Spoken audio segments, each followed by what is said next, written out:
Rottweiler, pitbull, pitbull Rottweiler, क्यों पालने हैं ऐसे कुत्ते? वो डॉग्स जिनको फेरोशियस डॉग्स की कैटेगरी में रखा गया है, वो डॉग्स जो कई देशों में पेट्स के तौर पर बैंड हैं, वो डॉग्स जो हमले से किसी वाइल्ड एनिमल की तरह किसी की जान ले सकते हैं, उन्हें घर में क्यों पालना है? इनको घर का मेंबर बनाने से कौन सा एड्रेनलिन रश हो रहा है?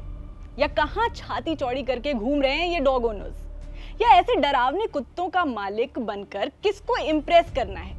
ये कोई स्टेटस सिंबल है या फिर ऐसे कुत्तों से डराकर कॉलोनी में कोई ताज पहनाया जा रहा है? साल 2024 में 37 लाख से ज्यादा डॉग बाइट केसेस रिपोर्ट हुए। ये स्ट्रे डॉग्स के अटैक के मामले हैं। कांग्रेस के एमपी के चिदंबरम ने कहा, कांट इग्नोर, इनको नजरअंदाज नहीं किया जा सकता, लेकिन इग्नोर तो फिर पेट डॉग बाइट केसेस को भी नहीं किया जा सकता। उधर केरल सरकार अब राज्य के 152 ब्लॉक्स में मोबाइल स्टेरिलाइजेशन यूनिट्स शुरू करने जा रही है। साथ ही जो जानवर गंभीर रूप से बीमार हैं, उनको मर्सी किलिंग यानी यूथनेशिया की भी अनुमति दी जाएगी। ये कदम हाल के दिनों में बढ़ते कुत्तों के हमलों और रेबीज से जुड़ी मौतों के मामलों को देखते हुए उठाया जा रहा है। लेकिन जिस तरह स्ट्रे डॉग्स को कंट्रोल करना जरूरी है, पेट डॉग्स से डील करना भी उतना ही जरूरी है। और इसी को ध्यान में रखते हुए अब गोवा में इसको लेकर एक बिल पास हुआ है। तो गोवा से बाकी देश को क्या सीखना चाहिए, इसी पर करेंगे बात। मेरा नाम है हरीम और आप देख रहे हैं स्विच। मुंबई, 17 जुलाई 2025। मुंबई के मानखुर्द इलाके में एक छोटे बच्चे को पिटबुल कुत्ते ने उसके चिन और हाथ पर काट लिया। ये बच्चा एक ऑटो रिक्शा में बैठा था जब उस पर हमला हुआ। बच्चे के मुताबिक कुत्ते के मालिक ने जानबूझकर उसे छोड़ दिया था और हमला होते वक्त उसने कुछ नहीं किया, उल्टा हंसता रहा। इस घटना का वीडियो सोशल मीडिया पर वायरल हो गया और अब पुलिस उस मालिक के खिलाफ मामला दर्ज करके लापरवाही और अपराध की जांच कर रही है। अहमदाबाद, मई 2025 का इंसिडेंट है। एक पालतू रॉटवाइलर कुत्ते ने 4 महीने की बच्ची पर हमला कर दिया और उसे उसकी मौसी की गोद से खींच लिया। दुख की बात यह है कि बच्चे की जान नहीं बच सकी। ये कुत्ता ना तो रजिस्टर्ड था और पहले भी इसके अटैकिंग नेचर को लेकर चेतावनी दी जा चुकी थी। प्रशासन ने कुत्ते को जब्त कर लिया और लापरवाही और सुरक्षा नियमों के उल्लंघन के लिए मालिक के खिलाफ कानूनी कार्रवाई शुरू कर दी गई। नोएडा, 3 मार्च 2025 की बात है। सेक्टर 108 में एक डॉग शेल्टर में एक पिटबुल कुत्ते ने वहां काम करने वाले स्टाफ पर अचानक हमला कर दिया और बार बार काटा, जिससे वो बुरी तरह घायल हो गया। बेंगलुरु, 5 जनवरी 2025 की बात है। बेंगलुरु के इंदिरा नगर में अपने घर के बाहर खेल रहा एक 4 साल का बच्चा एक रॉटवाइलर कुत्ते का शिकार हो गया, जो पहले भी लोगों को काट चुका था। कुत्ता बच्चे को घसीटते हुए ऊपर ले गया और काटने लगा। बच्चे के पिता ने बीच में आकर बचाने की कोशिश की, लेकिन उन्हें भी चोटें आईं।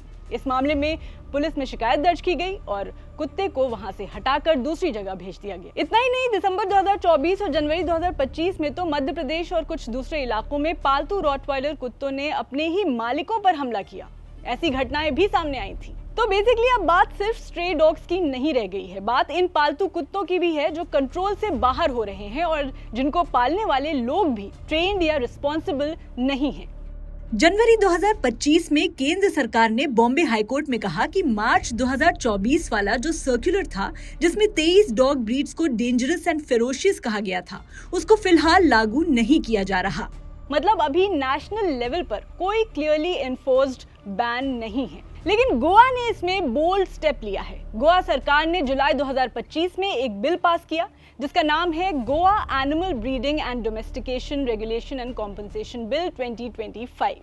इसमें क्या क्या कहा गया है बताते हैं। कोई भी कुत्ता या जानवर जिसे सरकार फेरोशियस घोषित कर देगी, उसको पालना, ब्रीड करना या इंपोर्ट करना मना होगा।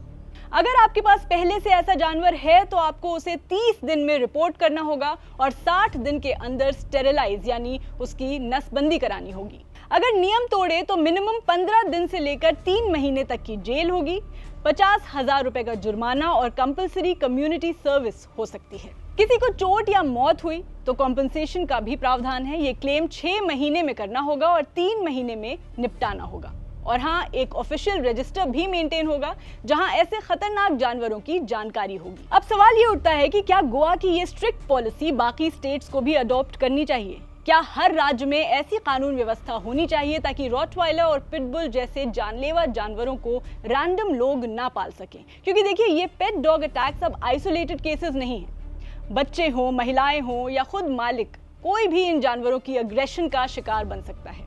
तो अब बात सिर्फ अटैक की नहीं है, बात अकाउंटेबिलिटी की है। डॉग रखना गलत नहीं है, पर एक ऐसा डॉग रखना जो इतने पावरफुल, अनप्रेडिक्टेबल और अग्रेसिव नेचर का हो। वो भी बिना प्रॉपर ट्रेनिंग और कंट्रोल के, ये जरूर गलत है। डॉग लवर होना एक बात है और डॉग हैंडलर ना होना दूसरी बात। तो सवाल यह है कि क्या आपकी पसंद किसी और की जान की कीमत पर होनी चाहिए? क्या मेरा डॉग तो अच्छा है, कुछ नहीं करता कह देने से रिस्पॉन्सिबिलिटी खत्म हो जाती है? और क्या अब वक्त नहीं आ गया है कि इंडिया भी एक सेंट्रल, क्लियर और इन्फोर्सेबल लॉ लेकर आए जो ऐसे डेंजरस डॉग ब्रीड्स को कंट्रोल में रखे? Let us know your views in the comment section.